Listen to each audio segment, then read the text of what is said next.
මේ වෙද්දී 6 ශ්‍රේණියේ ඉඳලා 10 ශ්‍රේණිය දක්වා දරුවන්ට තුන්වෙනි වාර විභාගය පවත්වන්නේ නැහැ කියලා ප්‍රකාශයට පත් කරලා තියෙනවා.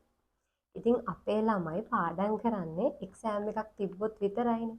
එහෙම නැත්නම් පාඩම් කරන්නේ නැහැ. ඒකත් එක්සෑම් එකට සති දෙකක් වගේ කාලයක් තියදී තමයි පාඩම් කරන්නේ. දැන් මේ තුන්වෙනි වාරේ වාර විභාගය නැහැ කියලා 10 ශ්‍රේණියේ දරුවන් පාඩම් වැඩ කරන්නේ නැතුව කාලේ නාස්ති කරොත් ඒගොල්ලොන්ට ඒක ලොකු පාඩුවක් වෙනවා. අපි දන්නවා දැන් මේ ආපදා තත්ත්වය ප්‍රදේශ කීපයකටම බලපෑව ප්‍රශ්න ගොඩක් වුණා. ඒ වගේම මේ ප්‍රශ්න සිද්ධ වෙච්ච නැති ප්‍රදේශ තියෙනවා. ඒ වගේම තමන්ගේ ගමට ගම් වතුර දැම්මත් මිදුලට ගම් වතුර දැම්මත් ගේ ඇතුළට වතුර දාපු නැති පොත්පත් පරිස්සම් වෙලා තියෙන එහෙම ළමයි පිරිසකුත් සැලකිය යුතු ප්‍රමාණයක් ඉන්නවා.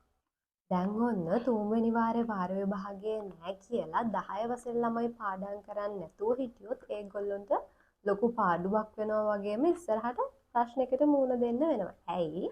එයාලට O level exam එක කල් යන්නේ නැහනේ කොහොමදත්. එයාලගේ මේ වෙද්දි O level exam එක ඩේට් දීලා තියෙන්නේ දෙසැම්බර් මාසෙටනේ.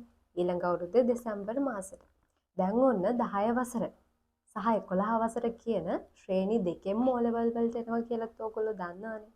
10 වසරේ තුන්වෙනි වාරේ අපි සාමාන්‍යයෙන් 10 වසර සම්පූර්ණ මුළු පොත් ඔක්කොම පාඩම් කරනවා. පළවෙනි වාරේ, දෙවෙනි වාරේ, තුන්වෙනි වාරේ ඔය ඔක්කොම පාඩම් කරනවනේ 10 වසර තුන්වෙනි වාරේ වාර විභාගය ලියන්නේ. කියන්නේ සම්පූර්ණයෙන් 10 වසර කවර් කරගන්නවා වෙන අවුරුදු වල නම්. එතකොට ඕගොල්ලෝ මේ සැරේ තුන්වෙනි වාරේ වාර විභාගේ නෑ කියන්නේ තුන්වෙනි වාරයට අදාළ පාඩම් ටික හරියට කම්ප්ලීට් කරලා කවර් කරලා පාඩම් කරගන්නෙත් නෑ. මේ අවුරුද්ද අවසානයේ අර 10 ශ්‍රේණිය ඔක්කොම ටික පාඩම් කරලා මතක් කරගන්නෙත් නෑ. තුන්වෙනි වාරේ ටික එකපාරක්වත් පාඩම් කරලා නැති අය තවටත් ඇතිනේ. ඉතින් ඕගොල්ලෝ මේ විදිහට මේ ලැබිලා තියෙන කාලේ නාස්ති කරලා පාඩම් කරන්න නැතුව මග හැරියොත් ඕගොල්ලන්ට වෙන්නේ අර 10 වසරේ ඕගොල්ලොන්ට ගන්න තියෙන දැනුම ඒ ආයෙ මතක් කරගන්න තියෙන දේවල් ඒ පාඩම් කරන්න තියෙන කාලය දැනම නාස්ති කරලා විනාශ කරගන්න එක. මොකද දැන් ඕගොල්ලෝ ඊළඟ අවුරුද්ද 11 වසරට ගියාට පස්සේ 11 වසරේ පළවෙනි වාරේ ඉඳන් ආයෙ ඕගොල්ලන්ට 11 ශ්‍රේණියට අදාළ දේවල් තමයි ඉගෙන ගන්න තියෙන්නේ. 11 වසරේ පළවෙනි වාරේ, දෙවෙනි වාරේ, තුන්වෙනි වාරේ ඔය විදිහට ඉගෙනගෙන යන්නේ. ඔන්න දන්නේම නැතුව O level exam එක ලං වෙනවා. ඔන්න කට්ටිය O level exam එක ලම් වෙද්දි හැමදාම කියන්නේ මොකක්ද? අනේ 10 වසරේ ඒවා මතක නැහැ 10 වසරේ ඒවා හරියට ඉගෙනගෙන නැහැ ඒවා කම්ප්ලීට් කරගන්නේ කොහොමද? 11 වසරයි 10 වසරයි දෙකම බැලන්ස් කරන්නේ කොහොමද?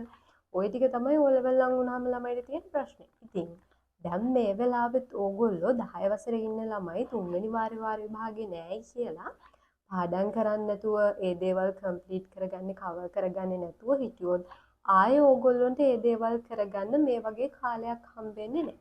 දැන් ඕගොල්ලොන්ට ඉස්කෝලේ 16 වෙනිදානේ ගොඩක් අයට පටන් ගන්න ප්‍රශ්න උනේ නැති පැතිවල අයට 16 වෙනිදා ඉස්කෝලේ පටන් ගත්ත කියලා ටර්ම් ටෙස්ට් එහෙමත් නැහැ. ඕගොල්ලොන්ට තුන්වෙනි වාර ටික උගන්වන්න යයි. එතකොට 11 වසරට පොත් දීලා අලුත් ශ්‍රේණිය පටන් ගන්න ජනවාරි මාසෙනේ. එතකොට ජනවාරි මාස වෙනකන් තියෙන මේ දෙසැම්බර් කාල සීමාව තුල අනිවාර්යෙන්ම 10 වසරේ ළමයි ඕගොල්ලෝ එකපාරක් හැම සබ්ජෙක්ට් එකකම පළවෙනි වාරේ දේවල් දෙවෙනි වාරේ දේවල් මතක් කරගන්නවා වගේම තුන්වෙනි වාරෙත් දේවලුත් පාඩම් කරගන්න. ඒ වගේම තුන්වෙනි වාරයට අදාළව මොනවා හරි අමාරු දෙයක් තියෙනවා නම් ඒවත් පුළුවන් කරගන්න. නැත්නම් ඔන්න ඕගොල්ලෝ O level වලට යද්දි ලොකු අමාරුවකට වැටෙනවා. මොකද 10 ශ්‍රේණිය සම්පූර්ණ සිලබස් එකක් තමයි ඕගොල්ලෝ මේ තුන්වෙනි වාරේ වාර විභාගේ නැහැ කියලා හලලා යන්න හදන්නේ. ඒ නිසා ඒ වැරද්ද කීයටවත් කරන්න එපා 10 ශ්‍රේණියේ ළමයි. මොකද මම මේ විදිහට වීඩියෝ එකක් විශේෂයෙන්ම දාන්නේ මම දන්නවා වාර විභාගයක් නැත්නම් ළමයි පාඩම් කරන්නේ නැහැ. එක්සෑම් එකක් නැත්නම් කීයටවත් පාඩම් කරන්නේ නැහැ. මොකද අපේ කැම්පස් එකෙත් එහෙම තමයි. කැම්පස් වලටත් මේක පොදුයි. වාර විභාග තියෙනවා වගේ තමයි අපටත් සෙමෙස්ටර් එක්සෑම් තියෙනවා. එතකොට එහෙම එක්සෑම් එකක් තිබ්බේ නැත්නම් ඇත්තටම පාඩම් කරන්නේත් නැහැ. එක්සෑම් එකක් තියෙන නිසා තමයි පාඩම් කරන්නේ. එතකොට ඒකත් ලම් වෙලානේ ගොඩක් අය පාඩම් කරන්නේ. ඒ නිසායි මේ වීඩියෝ එක විශේෂයෙන්ම දාන්නෙත් ඕගොල්ලෝ ඉතින් පාඩම් කරන්නේ නැහැ කියලා දන්න නිසා. ඒ වුණාට ඒ වැරද්ද කරන්න එපා. 10 ශ්‍රේණිය ළමයිට විශේෂයි. මොකද ඕගොල්ලෝ O level වලට යද්දි ලොකු අමාරුවක වැටෙනවා මේ කාලේ මේ විදිහට නාස්ති කරලා දැම්මොත්. දැන් ප්‍රශ්න තිබ්බ ළමයි ඉන්නවා වගේම ප්‍රශ්න උනේ නැති ළමයිනුත් ඉන්නවනේ. ප්‍රශ්න උනේ නැති ළමයිට කිසිම අවුලක් නැහැ. ස්ටඩි වලට ફોකස් කරලා තමන්ගේ පාඩම් වැඩ ටික කිසිම මානසික ගැටලුවක් නැතුව කරගෙන යන්න පුළුවන්.